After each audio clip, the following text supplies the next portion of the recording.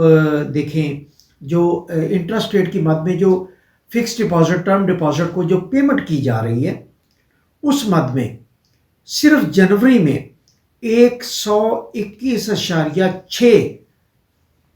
ارب لیرہ صرف interest rate میں دیا گیا ہے، جبکہ اس سے اگر آپ پچھلے سال میں جائیں تو اس وقت صرف 21.3 ارب لیرہ دیا گیا تھا ان ٹرم ڈپازٹ کے جو فکس ڈپازٹ ہے مرکزی بینک کی طرف سے، جو اس کا مارک اپ یا انٹرسٹ دیا گیا تھا یا فائز کہتے ہیں ادھر، وہ دیا گیا تھا۔ اب اگر آپ تک کے اعداد و شمار کو دیکھیں تو 176.4 ارب لیرہ صرف جو ٹرم ڈپازٹ کے جو انٹرسٹ کی مد میں مرکزی بینک ادا کر چکا ہے اس 2024 1 جنوری سے لے کے اب تک۔ اور اگر آپ لاسٹ ایئر کے اعداد و شمار دیکھیں تو اس پہلے 3 ماہ میں 56.6 ارب لیرہ کے قریب یہ مارک اپ یا انٹرسٹ کی مد میں مرکزی بینک نے دیا تھا۔ تو یہ اتنا بڑا جو گیپ آیا ہے، یہ گیپ جو ہے یہ کچھ انتہائی خطرناک الارم دے رہا ہے اکانومی کے لیے، اور وہ الارم 100% اس کی تصدیق ہو رہی ہے صرف ایک فگر سے کہ اس وقت ترکی کے مرکزی بینک کے پاس -76 بلین ڈالر ریزروز ہیں، یعنی پلس میں نہیں ہے، مائنس میں، یعنی ادھار میں، نیگیٹو میں 76 ارب ڈالر مرکزی اسٹیٹ بینک ترکی کا مائنس میں ہے۔ اور جو ڈالر بیچنے اور یہ جو دینے کے بعد جو فیض ہے یا جو interest rate markup term deposit پر دیا گیا ہے، اس کے بعد اسٹیٹ بینک کی مرکزی بینک کی یہ صورتحال ہوگی۔ اور اب میں آپ کو بتاؤں کہ اس کا امپیکٹ کیا آنے جا رہا ہے۔ 1 ہفتہ باقی ہے، آج یعنی منڈے ہے، اور ایگزیکٹلی آپ کر لیں کہ نیکسٹ منڈے جو ہے وہ لوکل باڈی کے الیکشن ختم ہو جائیں گے، اتوار کو ووٹنگ ہو جائے گی، رزلٹ اناؤنس ہو جائیں گے۔ اس کے بعد ہونے کیا جا رہا ہے؟ ہونے یہ جا رہا ہے کہ اسٹیٹ بینک کی، مرکزی بینک کی موجودہ صورتحال اور اب تک کے مارک اپ میں ادائیگیوں اور جو ڈالر مارکیٹ میں بیچا گیا، اس کی بنیاد پر ہاریبل انفلیشن اور اس سے وابستہ جو لیرہ کی قدر و قیمت ہے وہ گرے گی۔ اکانومیز انٹرسٹ ریٹ کو بڑھانے سے مینٹین نہیں ہوتی۔ میں آپ کی اس کی چند مثالیں آپ کو دیتا ہوں کہ اس وقت دنیا کی 5 بڑی اکانومی ہیں، امریکہ، اس کے بعد چائنا، اس کے بعد میں آپ کو بتاؤں جاپان کو جرمنی نے مات دے دی ہے، اور جاپان جو ہے وہ 4تھے نمبر پر آ گیا، جرمنی 3رے نمبر پر آ گیا اکانومی میں 4.4 ٹریلین ڈالر سے، اور جاپان 4.3 ٹریلین ڈالر سے 4تھے نمبر پر آ گیا۔ اس کے بعد ہندوستان ہے۔ اب یہ 5 بڑی اکانومی اگر ان کی آپ دیکھیں اسٹریٹجی کو، اکنامک اسٹریٹجی، تو ان کے پاس انہوں نے انٹرسٹ ریٹ کو بڑھا کے ریزرو بڑھانے کی کوشش نہیں کی، بلکہ انہوں نے ٹریڈ ایکٹیویٹی کو بڑھا کے انہوں نے مارکیٹ کی ویلیوز اور مارکیٹ کے جو پیرامیٹرز ہیں ان کو کنٹرول کر کے بڑی اکانومی کی صورت اختیار کی ہے۔ اب ہونے کیا جا رہا ہے؟ ہونے یہ جا رہا ہے کہ اس صورتحال میں آنے والے 3 ماہ میں لیرہ، اس وقت لیرہ تقریباً 33 لیرہ 1 ڈالر کا ہو چکا ہے، اور جیسے ہی یہ لوکل باڈی الیکشن یہ ختم ہوں گے 31 مارچ کے بعد، تو آنے والے 3 ماہ میں یہ 35 سے 40 لیرہ فی ڈالر جانے کی توقع ہے، جس سے ایک مرتبہ پھر مہنگائی کا طوفان کھڑا ہوگا، اور انفلیشن جو کنٹرول یہ کرنا چاہ رہے ہیں، جو یہ سنگل ڈیجٹ میں لانا چاہ رہے تھے، وہ ریورس ایڈورس اس کا امپیکٹ ہوگا، اور اس امپیکٹ کی وجہ سے یقیناً ایک مرتبہ پھر ترکی میں مہنگائی کا طوفان آئے گا، اور اس طوفان کی وجہ سے عام آدمی جو ہے وہ متاثر ہوگا۔ گو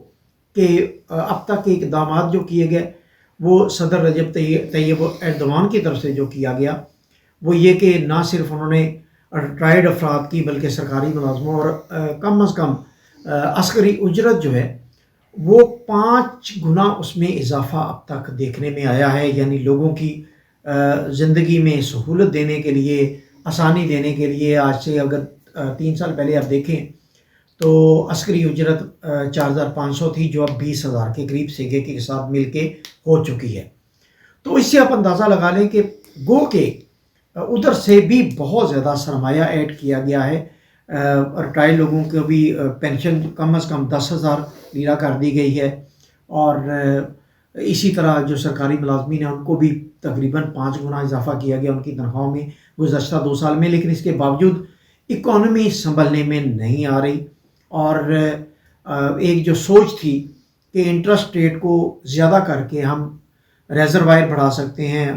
یعنی مرکزی بینک کے ریزروز بڑھا سکتے ہیں، تو وہ سوچ جو ہے وہ اس وقت -76 بلین ڈالر کی فگر بتا رہی ہے کہ وہ کامیاب نہیں ہو سکا تجربہ۔